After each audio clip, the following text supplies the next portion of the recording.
A flawless alibi, a twisted mind, and a case that baffled even Poirot. Welcome to Mystery Magnifier. I am your host, Phantom. Comment where you're watching from today. Your voices matter. Let's unravel this mystery together.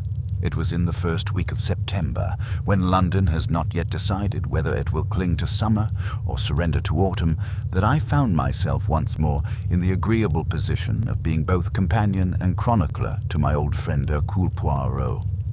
To be accurate, I did not find myself there so much as I was gently, yet irresistibly, drawn into it by that small, neat man's talent for arranging not only his own life, but the lives of others.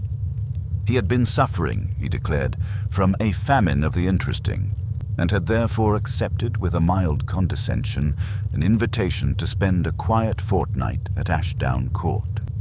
"You will come also, Hastings," he said, wagging a forefinger with mock severity. "In the country the air is good for your lungs, and for once you will be near enough to prevent me from being bored to death by the English habit of doing nothing and calling it rest." Ashdown Court belonged to Lady Camilla Vane, a widow of distinction who had married money and, having done so, had lived with the graceful conviction that money married her. She was of that charming class of woman who can make a room feel full even when she enters alone. Her house, set on a gentle rise above the downs, was an old, pale-stoned place with a Georgian face and a Tudor heart, and it possessed that quality which I can describe only as self-assurance. It knew that it was an important house, and it expected you to know it too. Poirot's presence there was due to a curious acquaintance he had made in Paris some years before, when Lady Camilla's brother had fallen victim to a swindle of notable ingenuity. Poirot had recovered the lost funds, and Lady Camilla had never forgotten nor ceased to mention the fact. She liked heroes, particularly when they were compact enough to be transported from drawing room to drawing room for admiration. We arrived by the afternoon train. Ashdown Court had sent a motor, and as we swept up the long drive between clipped yews and late roses, I observed my friend's face brighten in that subtle way that always precedes his most penetrating remarks. "It is a house of order," he murmured. "See the gravel, raked, not a leaf out of place. The hedges, cut as if by a ruler. The very air smells disciplined. One expects the people inside will be equally arranged, eh?" "You mean well-bred," I suggested. Poirot sighed. "Ah, Hastings, you persist in translating my little grey cells into your big English vagueness. Order is not breeding. One may be well-bred and yet a chaos. One may be orderly and yet a criminal. We shall see." Lady Camilla greeted us in the great hall, which was hung with somber portraits and lit by a shaft of late sun through the top window. She kissed me warmly, offered Poirot both hands with the air of one who had been waiting for him, and introduced us to her guests. There were, in all, 8 people besides ourselves. I list them here because, in the days to come, each one of those names would take on a particular weight in my memory, like stones dropped into a pond whose ripples do not cease. Sir Hector Vane, Lady Camilla's late husband's cousin and nominal head of the estate since her widowhood, was a big, muscular old soldier with a reddened face and a breastful of decorations he did not talk about. His manner was hearty to the point of bullying, but with that curious foundation of insecurity that sometimes lies beneath bluster. He had the habit of clapping one too hard on the shoulder. Mr. Julian Markham, Lady Camilla's solicitor and man of affairs, was spare, dark, and impeccably groomed. He spoke quietly, and when he did, you had the distinct feeling that he was choosing words as one chooses instruments, only those which will do the work. Miss Rosamond Yu, Lady Camilla's companion, had the gentle colorlessness of a well-kept secret. She was not elderly, but she had the look of someone who had decided never to surprise anybody. She moved like a shadow that had learned to pour tea. Dr. Anwar Basri, a fashionable physician from Harley Street, had been invited, so Lady Camilla told us, because she simply refused to be ill in the country without an expert to scold her. He was handsome in a languid academic way, with dark eyes that seemed always to be looking past your face and into some private calculation. Mrs. Beatrice Lunn, a wealthy neighbor, was brisk, florid, and possessed of a laugh that arrived a second before the joke. She took in everything, including me, as if pricing it. Mr. Conrad Vale, a young man described as a collector and connoisseur, wore silk ties with the know-how of someone who expects admiration as a natural phenomenon. He had a sharp, bright gaze and fingers that moved too delicately for comfort. Finally, there was Madame Celeste Dupré, a French medium of considerable notoriety. She swept to meet Poirot with a dramatic rustle of black lace and proclaimed, in a voice like velvet rubbed against steel, "Ah, Monsieur Poirot, I have long wished to feel your awe. It is, how do you say, sterling." Poirot bowed with exaggerated politeness, but I noticed the faint tightening about his mouth. Spiritualism, as I have remarked elsewhere, always struck him as either a fraud or a tragedy, and he disliked both on principle. The last guest, and perhaps the most remarkable, was Mr. Alistair Kincaid, Lady Camilla's nephew and the heir presumptive to Ashdown Court. He was about 35, tall, fair-haired, with a kind of effortless, slightly amused charm. One liked him instantly, which in itself is sometimes a bad sign, though not always. "We are so fortunate you could come," he said, looking at Poirot with real pleasure. "Aunt Camilla has been talking of nothing else for a week. You'd think we were expecting royalty?" Poirot smiled. "But perhaps you are, monsieur," he returned smoothly. "For in England it is the royal family that makes the scandals, yes?" Everyone laughed, and we drifted into the drawing room for tea. It is perhaps necessary, before I proceed, to describe that drawing room. I have seen many fine rooms in many fine houses, yet Ashdown Court's principal sitting room had a chill perfection that stayed with me. Everything was light and proportion, pale green walls, white moldings, a carpet of soft dove gray, a few pieces of French furniture arranged with deliberate symmetry. Yet the focal point of the room was neither the marble fireplace nor the tall windows opening upon the terrace, but a glass case set into the wall. Inside it lay a necklace. Even I, who am no jeweler, could see at once that it was not the sort of ornament one wears without consequences. The stones were large and colorless as frozen water, and they caught the light with a cold, confident sparkle. The necklace lay on velvet the color of deep wine, and above the case a small plaque read, "The Ashdown Diamonds presented to Lady Camilla Vane, 1910, in memory of the marriage of Sir Quentin and Lady Camilla Vane."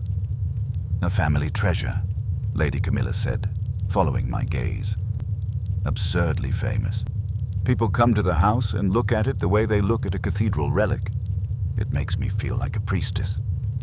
Poirot stepped nearer. He looked at the necklace with that close, appreciative attention which he gives to any object formed by human intent, be it a jewel, a timetable, or a murder. "Magnificent," he murmured. "And you keep it here, so exposed without fear?" Lady Camilla waved a serene hand. "Oh, there's a lock, of course, and a very modern alarm besides. Julian insisted on it, and Ashdown is not the sort of place where thieves prowl. One can't imagine it." Poirot inclined his head, but I saw his eyes travel, not to the necklace, but to the faces reflected in the glass. The slight, soft smile of Alistair Kincaid, the fixed neatness of Miss Yu, Dr. Basry's thoughtful detachment, Sir Hector's rough pride, Conrad Vale's hungry interest, and even Madame Dupré's theatrical solemnity. It was as though he was reading a second, invisible plaque above each head. "We shall imagine it all the same," he said softly, but so lightly that no one took him seriously. Dinner that evening was a formal affair. Long table, silver like a mirror, and footmen whose step made no sound. Lady Camilla presided with effortless authority. It was not a merry meal exactly, but it was a clever one. People spoke in polished fragments, each line a small bid for position. Now and then, I caught Poirot's eye and saw in it the mild inward amusement of a man attending a play whose ending he is already guessing. Afterwards, we returned to the drawing room. Coffee was served. The men drifted toward the terrace for cigars. The ladies stayed by the fire. It was then that Madame Dupre, who had been attentive to Lady Camilla all evening, chose to produce her moment. "Madame," she said, laying a lace-gloved hand upon her breast. "Forgive me. I do not do this to alarm, but I have received an impression, a shadow in this house, a jewel with blood on it." Lady Camilla laughed, though I could not be sure it was not a little forced. "Celeste, you are incorrigible. If I listened to you, I should spend my days locked in a cupboard." "It is not a cupboard that protects from destiny," intoned the medium. "It is truth. I see truth." She turned her wide gaze toward the glittering case.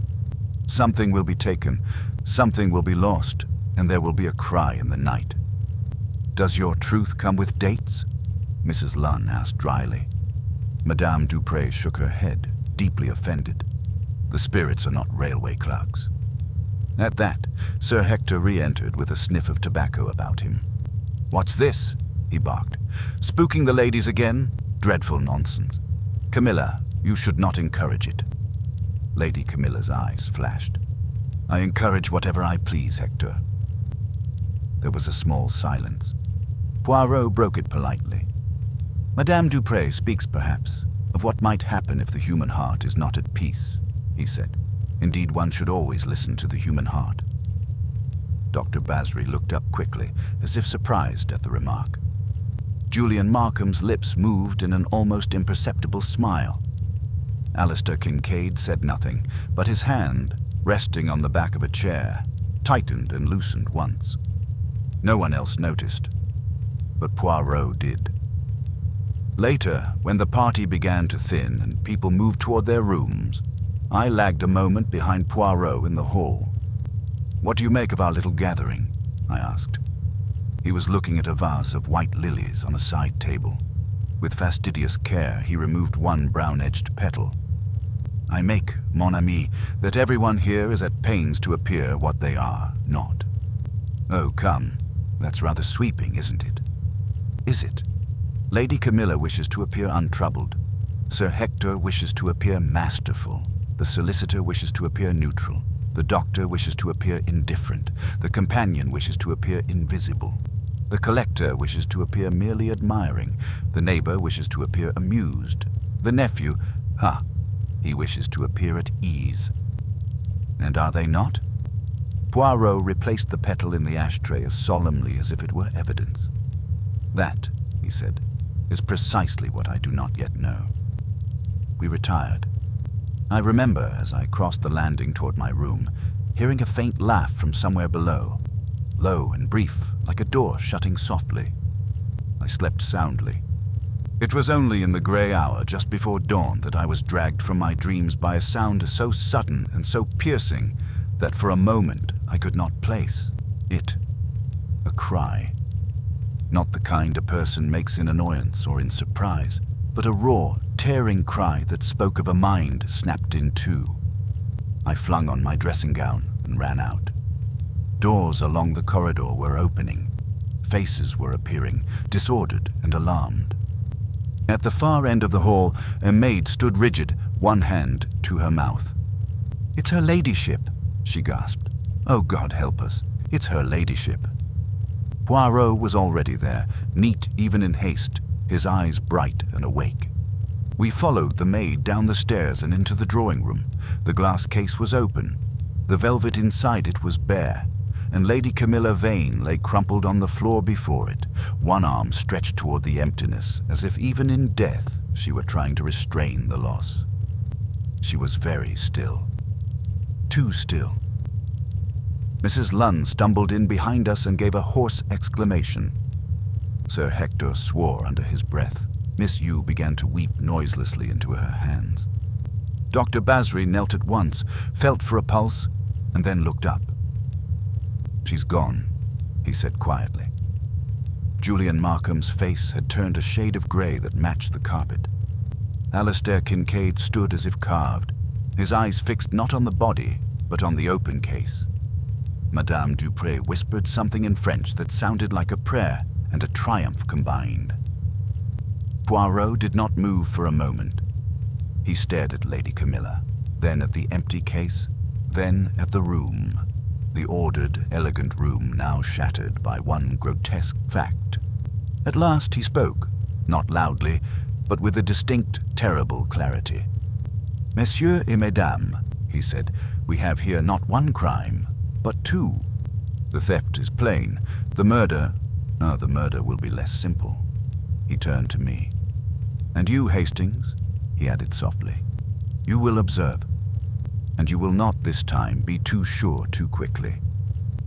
It was the first time I ever heard a faint note of misgiving in his voice. And in that instant, though the dawn was creeping pale and harmless through the tall windows, I felt the chill of something very different from morning air. I felt, if such a thing can be felt, the presence of a case that would try, with all its cleverness, to fool Hercule Poirot. For a little while, we all stood there in a sort of frozen ring, as though the sight before us had driven the breath out of the room. The body on the floor is never easy to reconcile with furniture that looks as if it has been arranged for a photograph. The contrast was brutal. Lady Camilla, who only hours before had presided over her household like a benevolent queen, lay now at an awkward angle, her cheek against the pale carpet, her pearl eardrop catching the weak light of morning with a faint, offensive cheerfulness. Poirot moved first. He went to her, not with haste, but with that measured speed he adopts when his mind has already begun its work. He knelt, smoothed the edge of her sleeve as though tidying her for a visitor, and regarded the position of her hands, the set of her head, the line of her body, toward the open case. Dr. Basri, still on one knee, said in a low, professional voice, "She's been dead perhaps an hour, 2 at most, no obvious sign of struggle." "An hour, 2, yes," Poirot murmured. "And the alarm?" Julian Markham found his tongue at last. "The alarm is silent and connected to the police exchange. If it was triggered, we should have heard a bell down in the servants' corridor. There was no bell. I don't understand." Poirot looked up at him. Even in that moment, his eyes were courteous. "Then we will understand together, monsieur. Hastings, close the door, if you please. We shall have no running in and out. This is now a room of facts." I obeyed. The click of the latch seemed indecently loud. Sir Hector strode toward the case, then checked himself as if remembering that one does not kick about evidence in front of a detective, however informal the country air may be. His jaw worked. "This is damnable. Damnable. Camilla, dead, and the Ashdown diamonds gone. In my own house."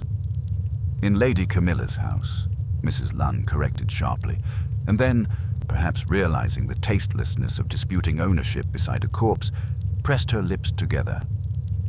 Alistair Kincaid had not moved. When he did speak, it was very quietly.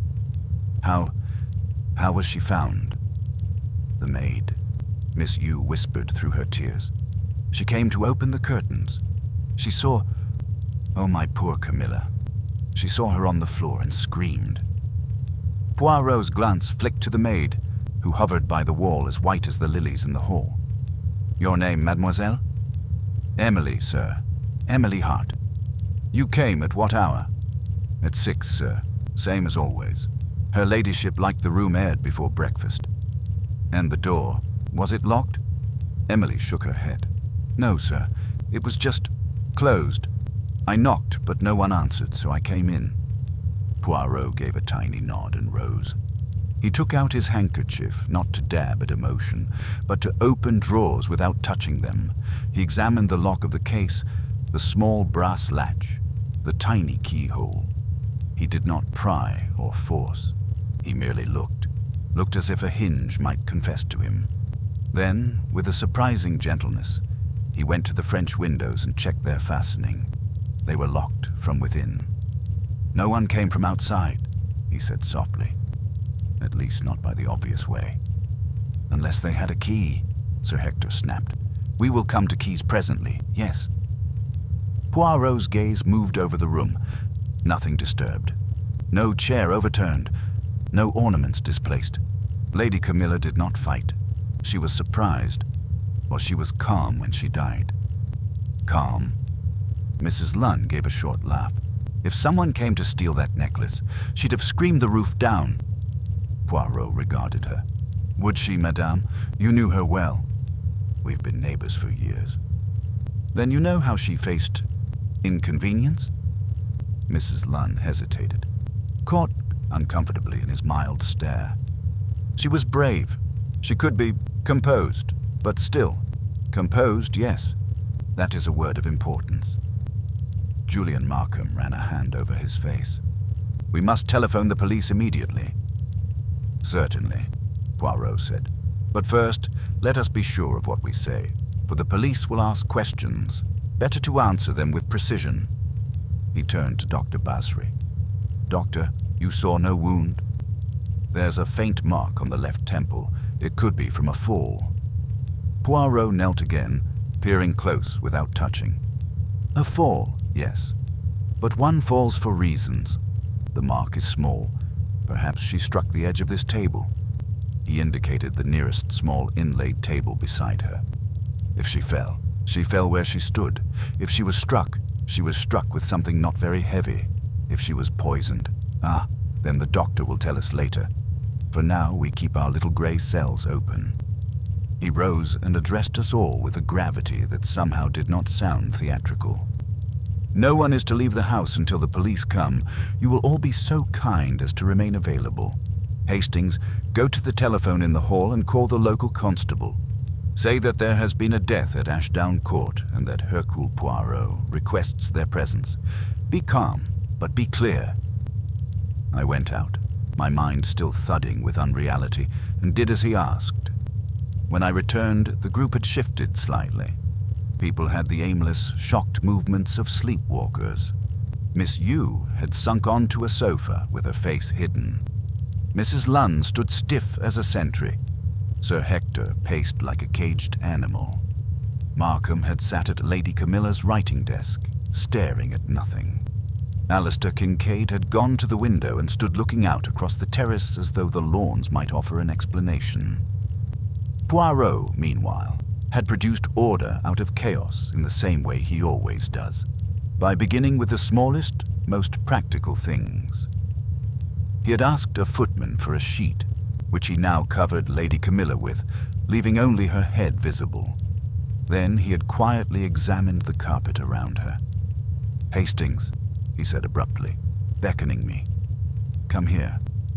Look, carefully." There was a faint smear, barely perceptible on the pale pile, leading a few inches from Lady Camilla's shoulder toward the case. A drag mark, not of cloth, but of something slightly damp. Poirot sniffed at it like a connoisseur. "Not blood," he murmured. "A spill of coffee? No. A perfume? Perhaps only water. Still, someone stood close here. Perhaps kneeling, perhaps reaching. It has meaning." He straightened and his eyes went to the fireplace. The grate was cold. No fire had been lit, yet the poker set to one side was not precisely aligned. The long iron rod sat a trifle askew, its handle pointing a fraction outward. To me it seemed nothing. To Poirot it was a discord in a symphony. He walked to it, lifted the poker gingerly by the very tip, and held it up to the light. "Clean," he said. "Too clean. A tool kept in a house like this should have a little dust, a little ash. Someone has wiped it recently." I felt a prickle run down my neck. "You think she was struck with it?" Poirot did not answer at once. He set it down with infinite care, returning it to its rack, but not to its original position. His eyes, meanwhile, swept the room once more and came to rest on the empty velvet in the case. I watched his face change.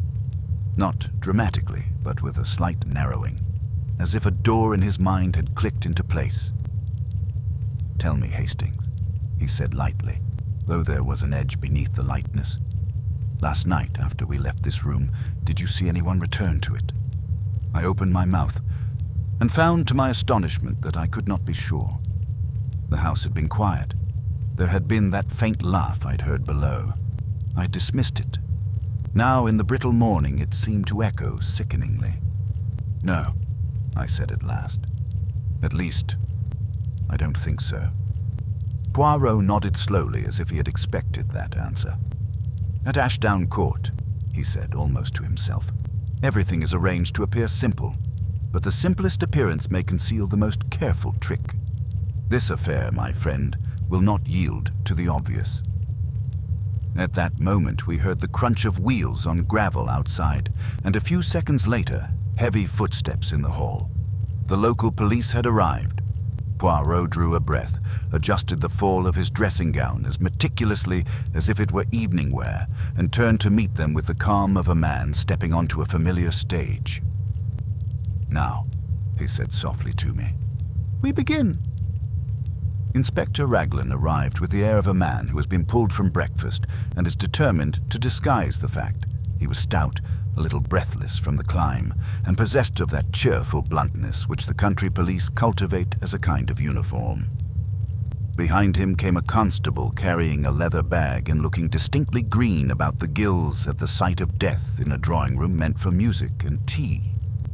Raglan removed his hat when he saw Lady Camilla's covered form, then stared at the empty case.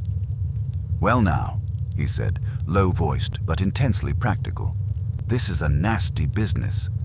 Lady Camilla Vane, dead, and the Ashdown diamonds missing. Who found her?" Poirot stepped forward at once. "This young maid, Emily Hart, at 6 o'clock. The room was closed but not locked. The windows were fastened. There's no sign of struggle. Dr. Basri estimates the death to have occurred within the last 2 hours." Raglan blinked at Poirot, then at me, and then recognition lit his face. "Mr. Poirot, is it? From London? I've heard of you." "Well, I'm glad you're here, sir, if I may say so. This thing's above my pay otherwise." Poirot bowed, charming as ever. "You're too kind, Inspector. We will make the work together, yes?" Raglan nodded and moved toward the body. Dr. Basri rose to give him place. The inspector bent, lifted the edge of the sheet, peered, then replaced it with a kind of awkward gentleness. "Any wounds?" "None visible," Basri replied. "A slight mark on the left temple. I have not moved her." "Good. We'll have the doctor from town in to look. Now, everyone here last night?" "Yes," Sir Hector burst in. "All of us. No strangers. Whoever did this is under this roof." Raglan looked round at the assembled faces, his own growing graver. "Right, then we'll take it orderly. I'll want statements, but first, no one's to touch anything. Constable, keep that door. No coming and going." The constable planted himself by the door as if he expected thieves to fly through the air. Poirot watched, his expression bland, and then said mildly, "Inspector, may I ask, are you familiar with the alarm system of this case?" "Aye, Mr. Markham had it put in last year. It rings in the servants' corridor and signals to our station. It didn't ring." "Indeed. Yet the case is open. Then either it wasn't set or it was tampered with." Julian Markham's head came up sharply. "It was set. I saw it myself before bed. I always do." Raglan rubbed his chin. "You've the key to the case, Mr. Markham?" "I have one of the two. Lady Camilla kept the other in her own possession." "And where is your key now?" "In my pocket." Markham produced a small key on a ring, held it out. Raglan took it, examined it, then returned it without comment. "And Lady Camilla's key?" Naturally, no one could answer that. Poirot's eyes flicked very quick to Alistair Kincaid, who said quietly, "Aunt Camilla kept it in a little gold box on her dressing table. She showed it to me once." when she told me I was to be responsible for the necklace after her death. It was one of her habits to rehearse the future. Poirot murmured, a habit most useful to criminals. Kincaid stared at him, but Poirot had already turned away. "Inspector," he said, "before you commence the statements, may I suggest that we fix clearly the movements of last night? The order of the evening, yes? It will help us all to be precise." Raglan looked relieved to have a framework offered. "Right you are. Let's do that in the dining room. Constable can stay here." We moved out. The drawing room door closed behind us with a finality that made my stomach tighten. In the dining room, the long table still bore the faint smell of wax and coffee. Morning light made the silver less grand and more sad. Raglan took the head of the table almost unconsciously, as though authority gravitated to him. Poirot sat at his right. We others arranged ourselves, not by choice, but by some strange instinct to keep our usual places. "Now then," Raglan began, notebook out. "Time we all went to bed." "About 11, Mrs. Lunn said promptly. "We were in the drawing room after. Dinner, coffee, a bit of talk. Then Sir Hector and the gentlemen smoked on the terrace. I went up at 10:30. I slept like a log till the screaming. Sir Hector snorted. We smoked until near 11. I saw Camilla go up at 1:45. Rosamond went with her to see she had what she wanted, her shawl or whatnot. Markham and I had another cigar. Basri went up early too. Young Vale and Madame Dupré stayed in the drawing room a while longer, I think." Conrad Vale smiled with an air of faint offense at being remembered last. "Not long. Madame Dupré was telling fortunes. I wasn't in the mood. I went up at 11 sharp. Madame Dupré lifted her chin. I retired at 11 also. Before that, I spoke with her ladyship alone in the drawing room." "Alone?" Raglan looked up quick. "Yes. She wished guidance. She was troubled." "Troubled about what?" "The spirits do not reveal confidences in public, Inspector." Sir Hector made a disgusted sound.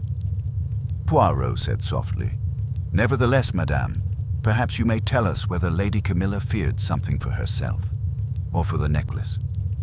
Madame Dupré's eyes slid toward him. "Both." Miss Yu spoke for the first time, her voice small. "Lady Camilla did not fear thieves. She feared people." "What people?" Raglan asked. Miss Yu wrung her hands. "I do not know. She had been restless these last days. She said there were hungry eyes in the house." Conrad Vale colored slightly. Surely not referring to me. I admired the necklace as any collector would. Lady Camilla's solicitor cut in quietly. She mentioned no specific person to me. She was anxious about her will, not about robbery. We discussed it yesterday afternoon. Poirot's head lifted at once. "Ah, you discussed the will?" "Yes," Markham said. "She intended certain changes. She insisted on privacy.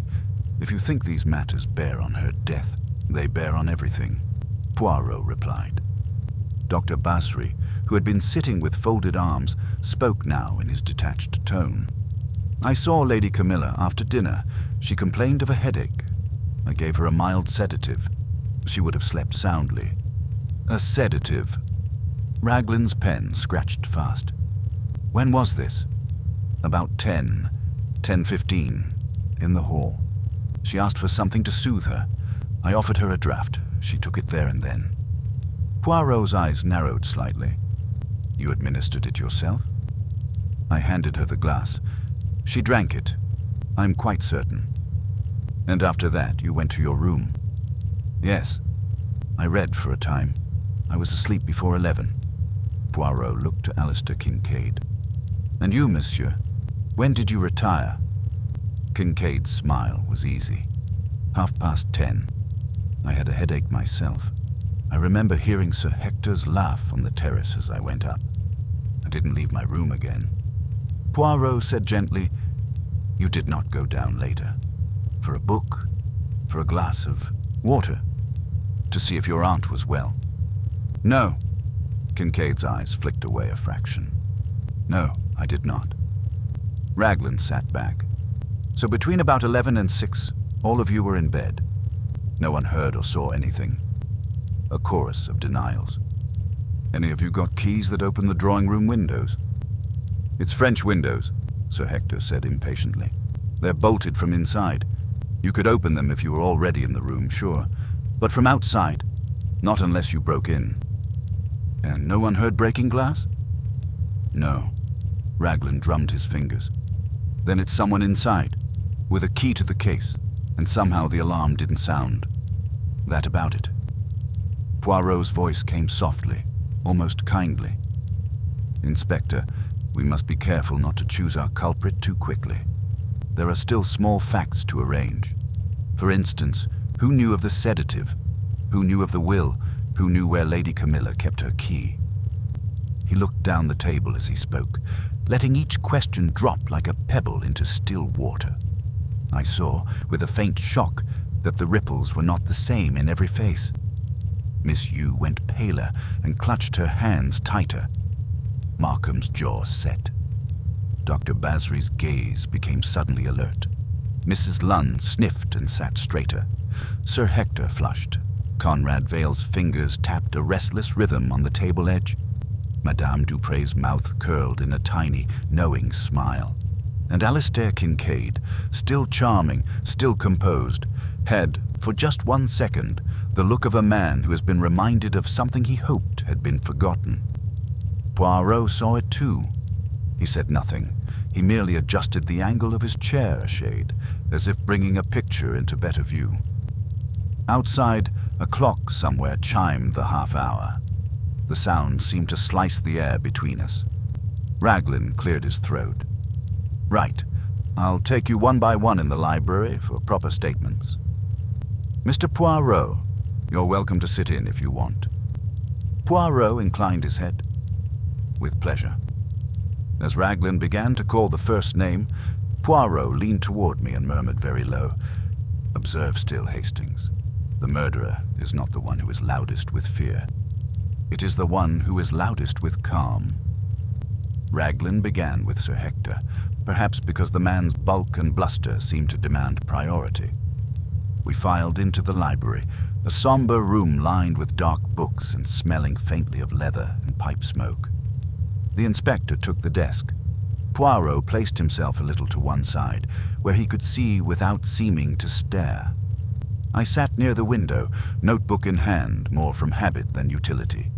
Sir Hector dropped into a chair as if it had insulted him. "Now then," Raglan said, pen poised. "You've said your movements. I'll want them again, slow and clear, from dinner onwards." Sir Hector repeated his evening in much the same words, with the addition of 2 emphatic digressions, one on the nonsense of séances and another on the impossibilities of thieves in a respectable house. Poirot let him run, only lifting a hand at the end. "Pardon, Sir Hector. I ask only one thing. When you returned from the terrace before you went to bed, did you pass through the drawing room?" "Of course not. Why would I?" "To take a final look at the necklace, perhaps. One might do so in a house where the jewels are famous." Sir Hector stared. "I've seen the thing 100 times. I don't moon over it at night like some blasted Romeo. And yet you were proud of it. Proud, yes. Not a fool." Poirot inclined his head. "Just so. And your key to the case?"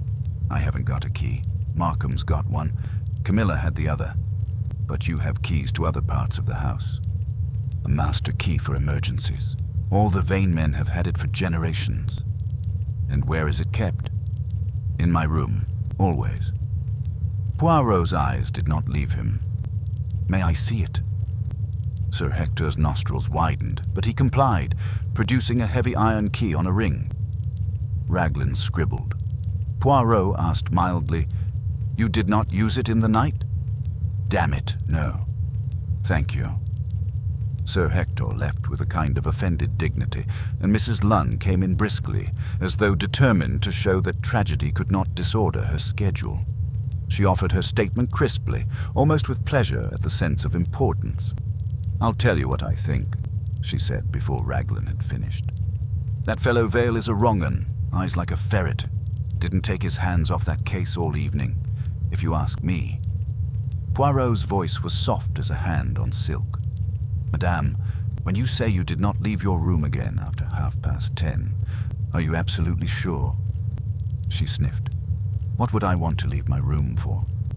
Perhaps the corridor disturbed you. Perhaps you wished for water. Perhaps you spoke to someone. No, I went straight to bed. I read till 11 and then slept. If you're implying I crept about stealing diamonds at my age. Poirot bowed. I imply nothing. I ask only to learn what is so. He did not press. Mrs. Lund departed with a flounce. Conrad Vale was next. Up close, he was even more composed than he had appeared at table, though there was a quickness about him, as of a very polished knife. He sat crossing his legs, hands lightly steepled. You're a collector, Mr. Vale, Raglan began. I'm a student of beauty, Vale corrected smoothly. Jade, enamel, jewels, objects of provenance. The Ashdown diamonds are an extraordinary example of early 20th century cutting. And you've admired them before? I've seen them once. I was invited last year. Lady Camilla enjoyed being shown what she owned, poor dear. Poirot said quietly, You were pleased to see them again last night. How could one not be? Did you ask to examine the lock or the alarm? Vale smiled. No, that would be vulgar. I looked through the glass. That is all. And after you went to bed at 11, Raglan said, you stayed there. Entirely. Poirot's fingers touched together. Tell me, monsieur, you said last night you were not in the mood for Madame Dupre's fortunes. Yet you remained in the drawing room while she spoke with her ladyship. Why? The question was so mild that it took a moment to register its edge. Vale's eyes narrowed a fraction, then widened again. I was looking at a Sevres bowl on the mantel. Her ladyship collects porcelain. I was making a note of the painter's mark. You made a note? Where?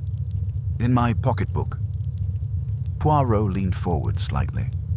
May I see? Vale hesitated, only an instant too long. Then he produced a slim leather pocketbook and opened it. There were indeed several neat lines, marks, dates, a brief sketch of a fleur-de-lis. It looked convincing enough. Yet I had watched that tiny hesitation and felt my hand tighten on my own notes.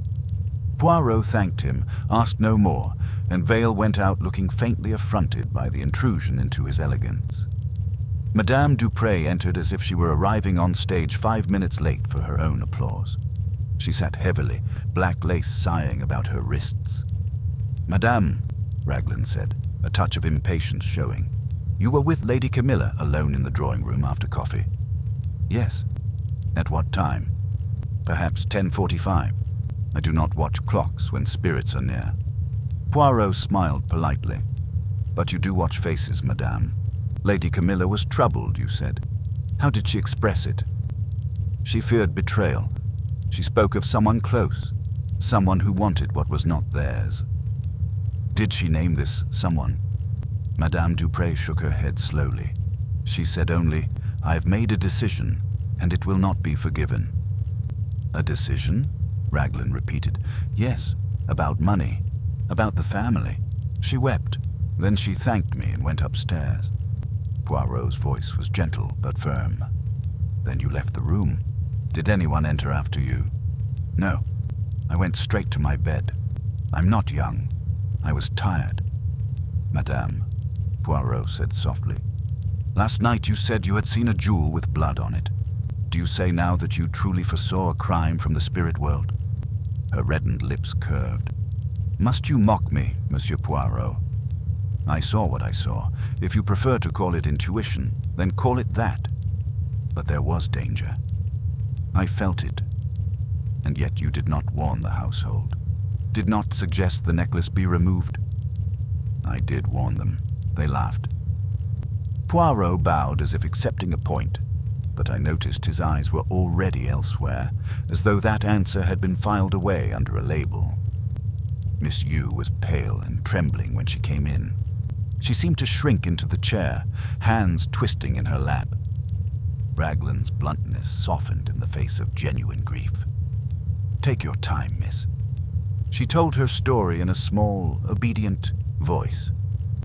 She had accompanied Lady Camilla upstairs about 11:15. Her ladyship had been restless, chatting in little spurts about the weather, the guests, the ridiculous woman's warnings. When they reached Lady Camilla's door, her mistress had paused. She said, "Rosamond, I shall sleep badly.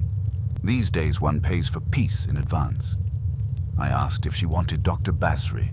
She said no, she wanted to be alone. "And then?" Raglan asked. "I went to my own room. I did not leave it again." Poirot spoke quietly. "Miss you have been with her ladyship how long?" 5 years. "Then you knew her habits. She kept the key to the diamond case in a gold box. Was that box always on her dressing table?" "Yes." "Did she ever remove it?" "Only when she wore the necklace. She would take it to the drawing room herself." "And last night?" Miss Yu swallowed. "She did not take the box down. She said she did not trust her hands with it when she was tired." Poirot nodded. "Merci." When Miss Yu had gone, Raglan exhaled and glanced at Poirot. "Well, Mr. Poirot, it looks straight enough to me. That veiled chap stuck about the case, had motive enough, and the medium's talk gives him cover. If he found a way to lift Markham's key or to pick the lock, he could slip down after 11, take the necklace, and then get caught by her ladyship. A blow to the head. Panic. He runs. That about fits." Poirot's expression remained politely vacant. "It fits," he said softly, "as a coat fits on the wrong man, when one has not measured the shoulders."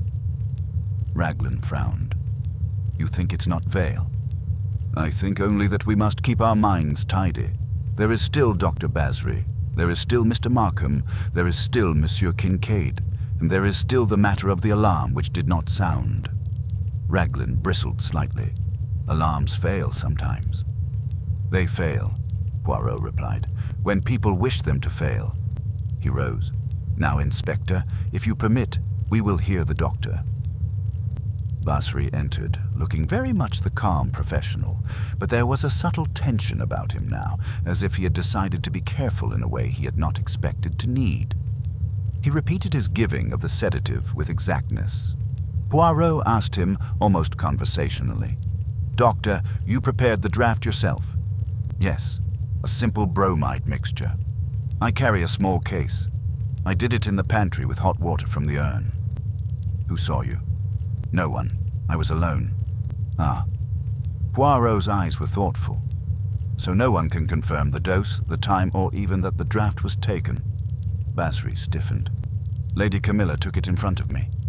"Indeed. And it would make her sleep?" "Soundly. Within 20 minutes, likely. She would be drowsy by 11. Poirot tilted his head. "Unless she did not swallow it all." "I saw her drink it." "But you did not follow her to her room?" "No." Poirot said gently, "You are a man who watches symptoms. I'm a man who watches souls. Last night, Doctor, did Lady Camilla fear a sickness, or did she fear a person?" Basri met his gaze, and for the first time some warmth broke through his detachment. "She feared a decision she had made. She told me she was tired of being managed. That is all I can say." Poirot gave a small, satisfied nod. Raglan looked puzzled. "Managed by whom?" Basri hesitated. "She didn't say. Only that there would be a fuss." Poirot's eyes flicked to me briefly, and I knew he was thinking, as I was, of Madame Dupre's words.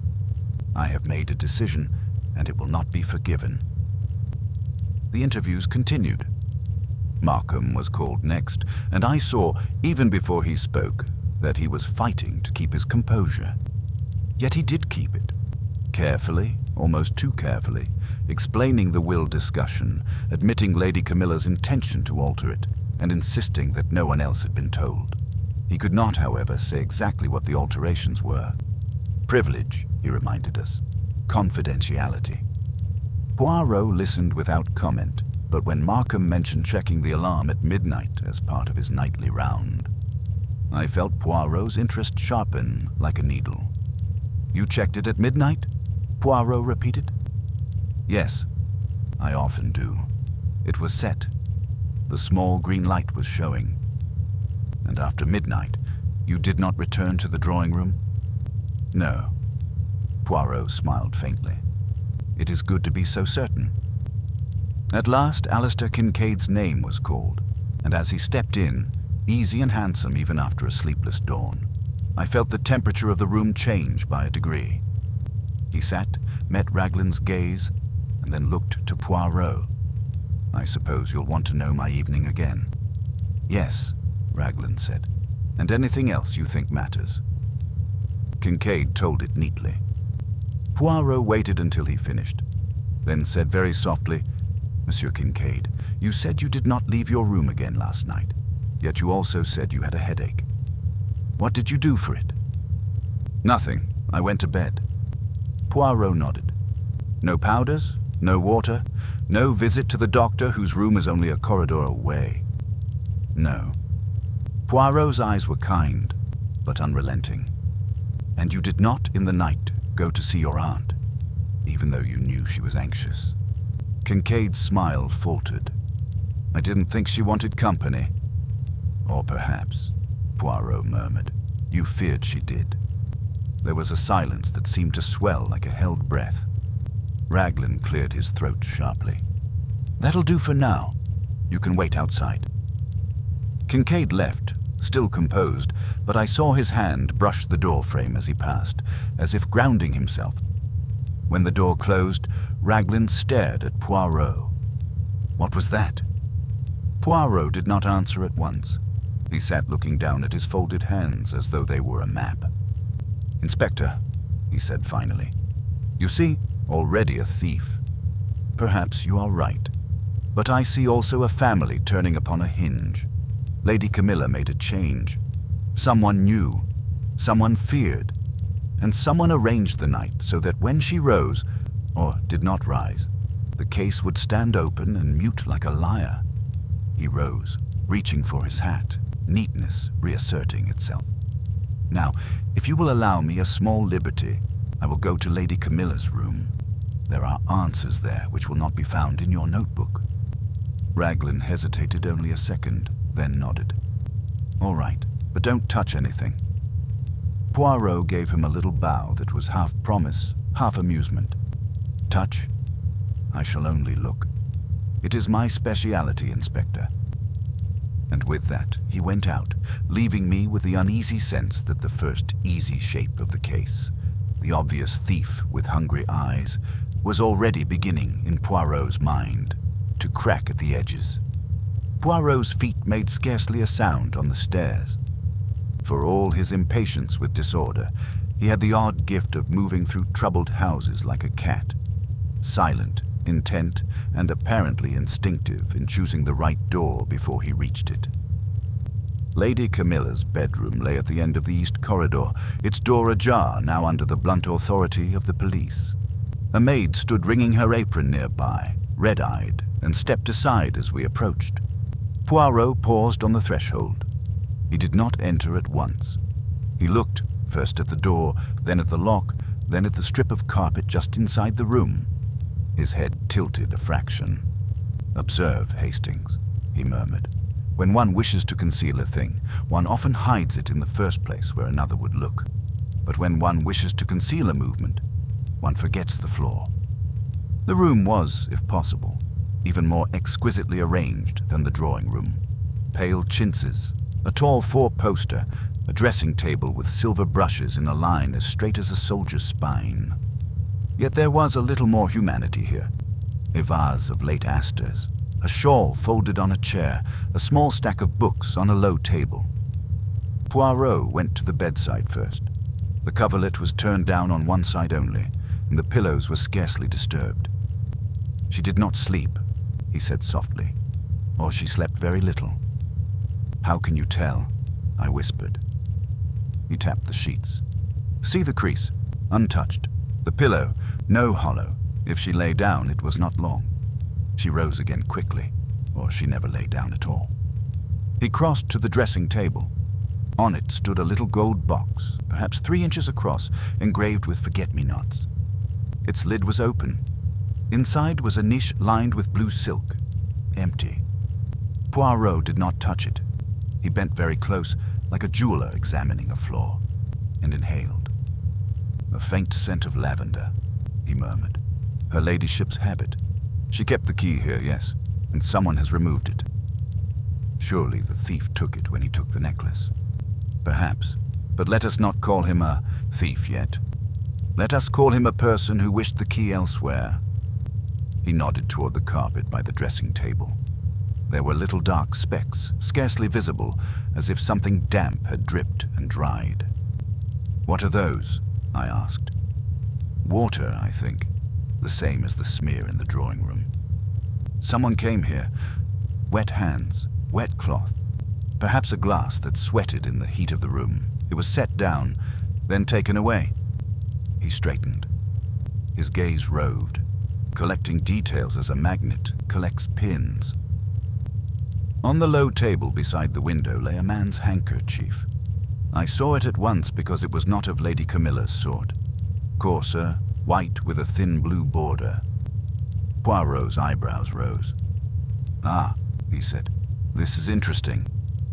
He took it by a corner, using his own handkerchief between his fingers and the cloth, so that Raglan, had he been there, could not complain. He held it to his nose with a curious delicacy. "Tobacco," he said. "Not cigarettes, pipe tobacco, English, strong, and a faint trace of leather polish. No, shoe polish, perhaps." "Sir Hector smokes a pipe," I said quickly. Poirot gave me a look of mild pity. "Many men smoke pipes, but do many men drop handkerchiefs in the bedrooms of ladies? Besides, ponder the question. If a man came here last night, he did not come casually. He came with a purpose and a tension. A man who is tense does not neatly fold his handkerchief on a table. He drops it, then, later, he forgets it.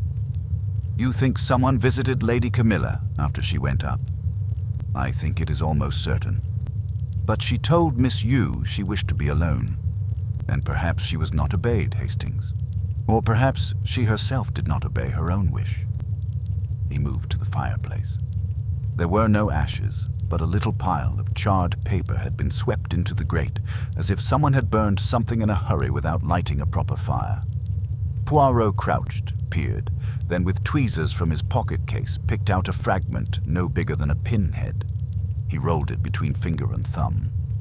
"Paper recently burned," he said. "And not just any paper. See the edge? Stiff, creamy. A letter, perhaps, or a corner of an envelope. Could she have burned a private note before bed? Yes, the English are fond of burning their feelings instead of speaking them." His eyes sharpened. "But she did not do this calmly. She did it in haste. The grate is cold. The paper was burned with a match, not a fire. Someone wished these words gone quickly." He rose and turned to the books on the table.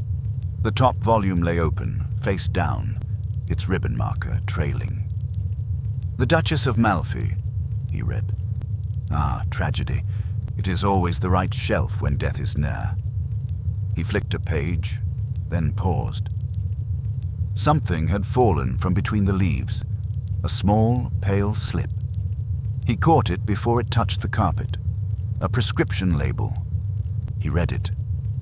I could not see much from where I stood, only that it bore Dr. Basri's name printed in firm black letters and that it had been torn from a bottle. Poirot's mouth tightened. "A sedative," he murmured. "Basri gave her one. But why is the label here, torn off and hidden in a book? The patient does not do that. The doctor does not do that. Only a third person does that. Someone who wishes to remove a trace." My mind leapt. "You mean the draft he gave her wasn't bromide? It was something else?" Poirot did not answer directly. He held the label closer to the light, then slipped it into an envelope. "Not so fast, Hastings. The truth is not a hare to be chased with shouts. It is a snail. One must follow its trail with patience." He went to the wardrobe, opened it, glanced inside without disturbing anything. Dresses hung in serene rows. On the floor at the back lay a small traveling bag, half packed. A hat box stood beside it. Lady Camilla was preparing to leave, I exclaimed.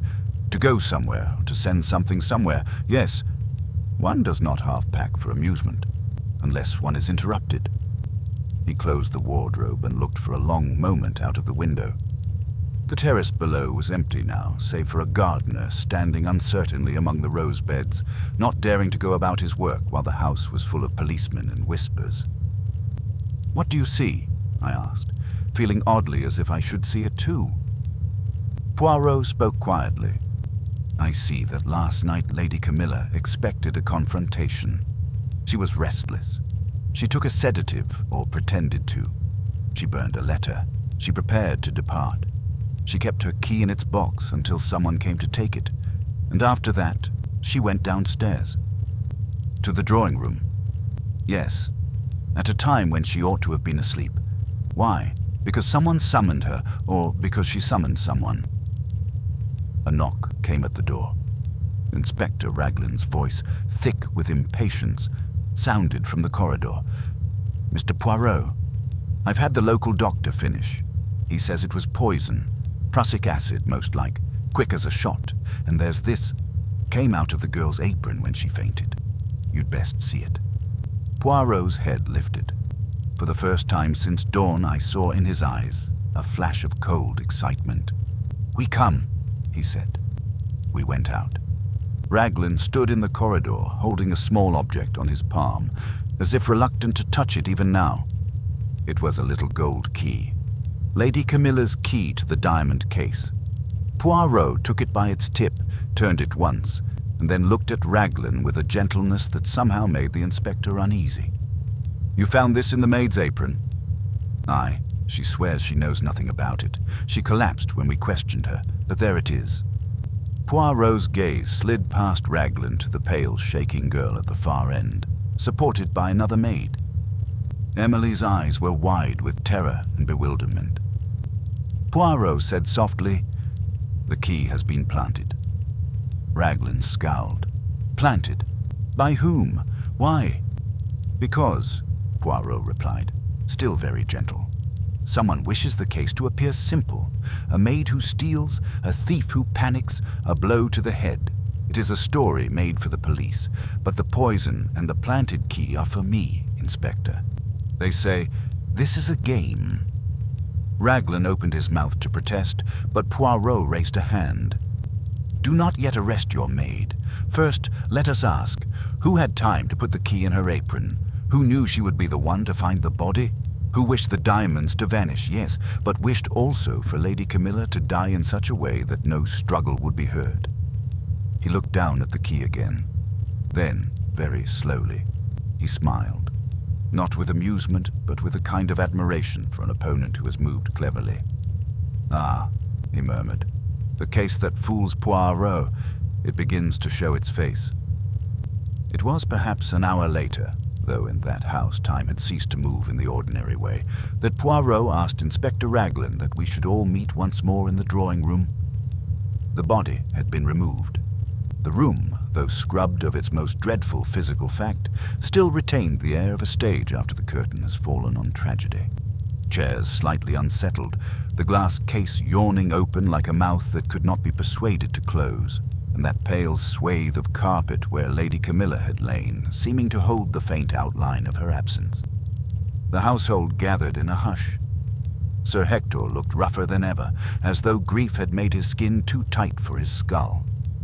Miss Yu sat with swollen eyes and hands folded as if in constant prayer.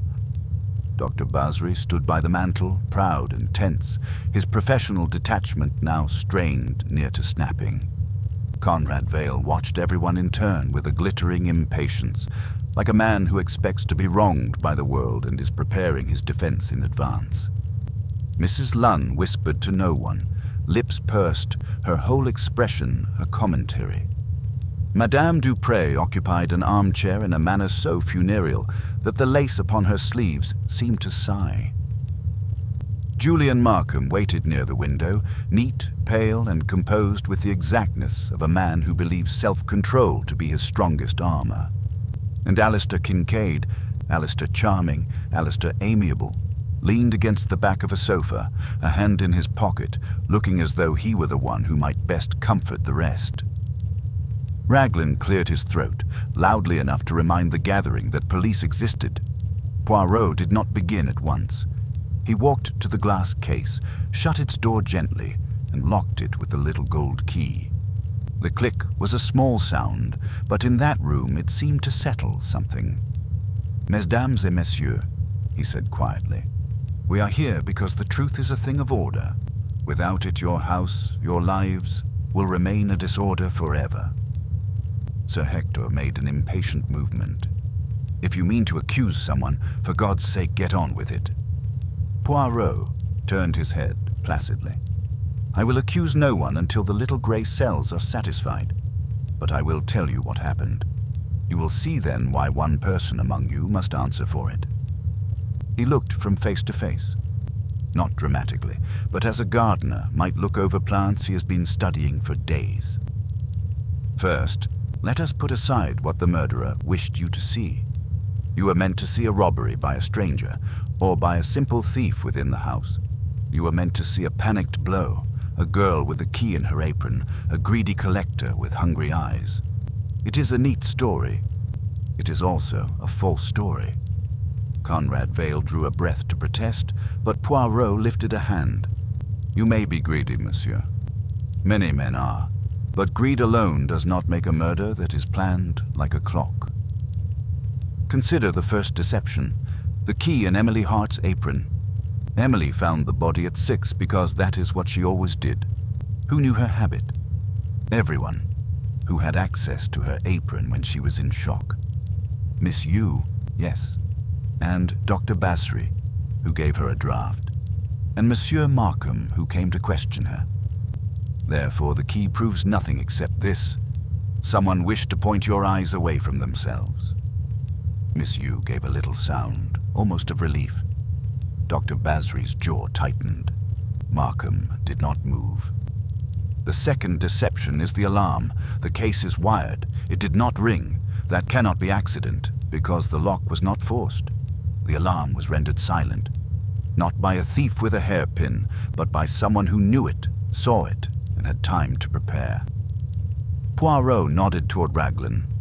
"Inspector, you found in the signal box downstairs a thin strip of wax paper pressed between 2 contacts. It was cut precisely to size. When it was removed this afternoon, the alarm screamed like a child. It had been muffled deliberately." Raglan blinked and looked vaguely impressed that this discovery was now public. I, who had not been present when Poirot slipped away to the servants' corridor after we visited the pantry, felt my heart sink with the certainty of a trap closing. Poirot continued. "Who, last night, was alone in this room after midnight? Monsieur Julian Markham, who admits he came to verify the alarm. He tells you he saw the green light and left. Yet he did not test the lock with his key. Why? Because he had already put the wax paper in place. He wished to be able to open the case later without sound." Markham's lips parted, but no words came. Sir Hector burst out, "That's pure conjecture." "Is it?" Poirot's eyes were mild. "Then let us look at the third deception, the manner of death.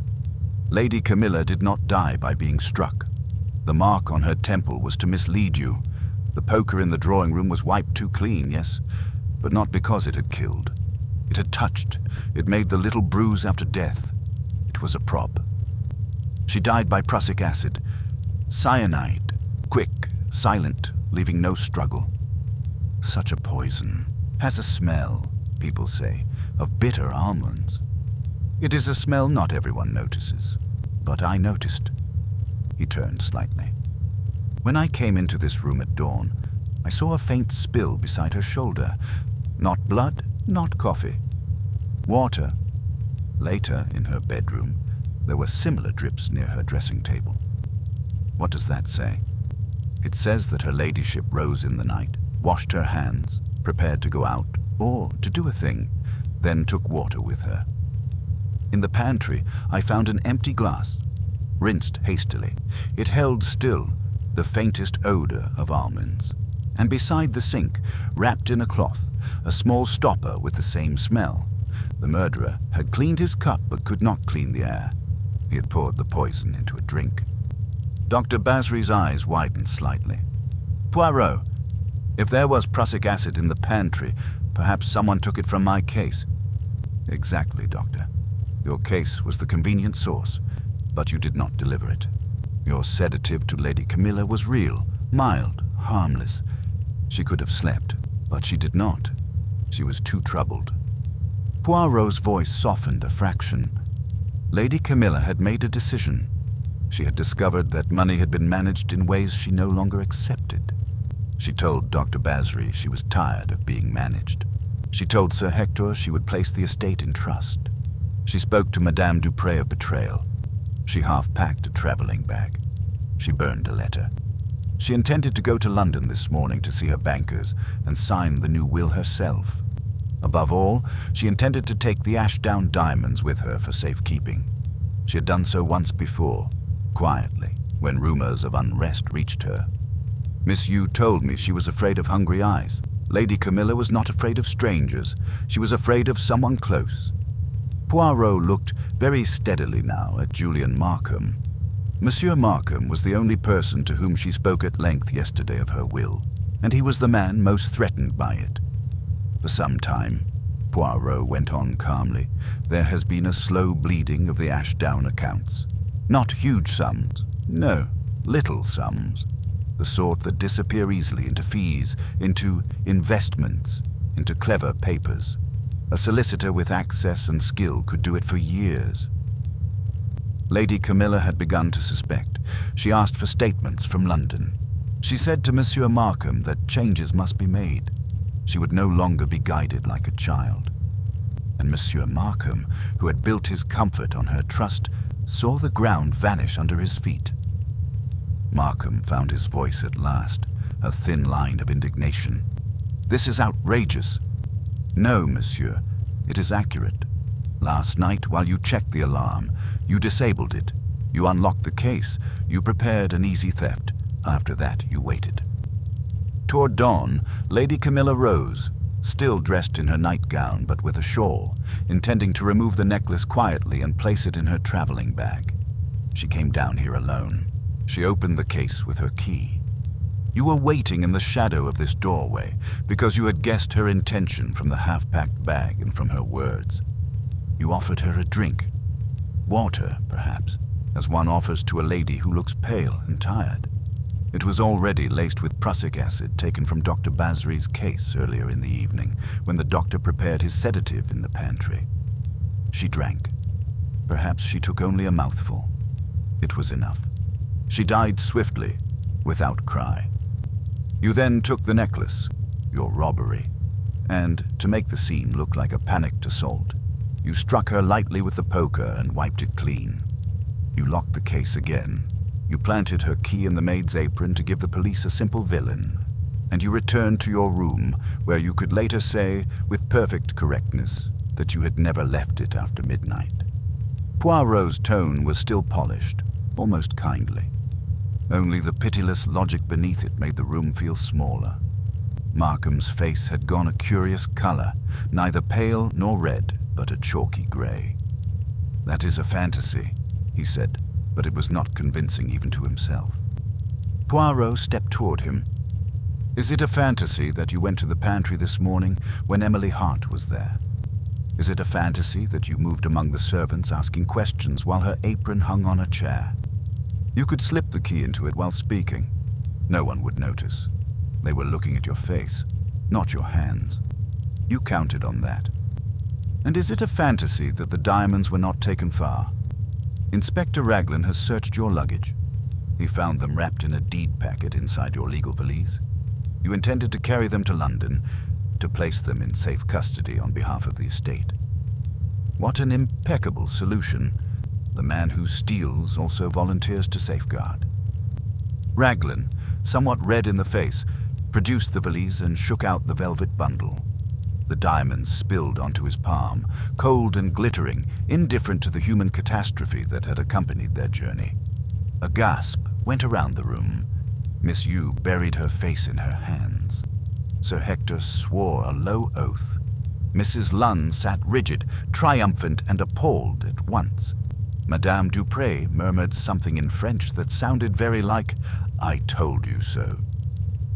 Alistair Kincaid stared at the diamonds with a blankness I had not seen before. Markham's composure broke, not in a theatrical collapse, but in a slight physical crumpling, as if he had been holding himself upright on a pole that had just snapped. "I didn't mean to kill her," he said hoarsely, staring at Poirot rather than at any of us. "You must believe that. I only meant to frighten her, to make her sleep. She was ruining everything. She didn't understand how the estate works. She didn't understand what people expect. I gave her the drink because I had to stop her from going to London. The necklace, yes, I took it. I thought, if it vanished, she'd be forced to delay. But she drank too fast. She fell before I could..." He stopped. The rest was unnecessary. Raglan moved, brisk again now that the case had returned to his kind of simplicity. "Julian Markham, I arrest you on suspicion of murder and theft." "Constable!" The constable stepped forward. Markham offered no resistance. As he was led out, he looked once toward the window as though seeing, beyond it, a version of the morning in which he might have succeeded. When the door shut, the room seemed to exhale. For a moment, no one spoke. Then Sir Hector turned on Alistair with sudden fury. "And you, did you know? You were close enough to him." Alistair's face tightened. "No, I knew nothing, but I knew Aunt Camilla meant to change the will. I suspected she feared him. I should have gone down when I heard the thud. I was a coward." Poirot's voice was gentle. "You are human, monsieur. That is often enough to make us cowards in the night." He turned to Miss Yu, who was weeping quietly again. She was very alone in her greatness, yes, but she tried at the end to put things right. Miss Yu nodded painfully. "She said to me last night, 'Rosamond, if I don't do it now, they will never stop managing me.'" Poirot bowed his head once, as though to Lady Camilla herself. Raglan gave a kind of awkward cough. "Well, we'll take him away. There'll be statements to sign, and I'm sorry, all of you. It's a vile thing." He went out. One by one, the others drifted away, like guests leaving a party they no longer understood how to attend. Only I remained with Poirot. He stood before the case, gazing at the restored necklace now lying in a policeman's evidence bag on the table. "You solved it," I said softly. "Yet you said it might fool you." Poirot gave a small, weary smile. "It tried, Hastings. It tried very cleverly. I looked first for passion, a sudden quarrel, a blow in the dark. I looked for the greedy eyes of Monsieur the Collector. I looked for the jealous heart. For a moment, even my little gray cells listened to the story the murderer wanted. A simple theft, a panicked accident. That is why I said it might fool me. But the soul of a crime is always in what is too neat. The planted key was too neat. The silent alarm was too neat. The bruise was too neat. When a man arranges his crime like a well-laid table, he forgets that human nature always leaves crumbs." He glanced up at me, his eyes suddenly very sad. Lady Camilla feared to be managed. In the end, she was managed to death. It is a bitter irony, no? One does not escape control by trusting those who profit from it. Outside, the afternoon light had turned golden on the terrace. A bird called once in the yew walk, as if nothing in the world had changed. Poirot adjusted the cuffs of his coat, restored his hat to its immaculate angle, and looked once more around the room of perfect order that had held such imperfect hearts. "Come, Hastings," he said quietly. "We have finished here."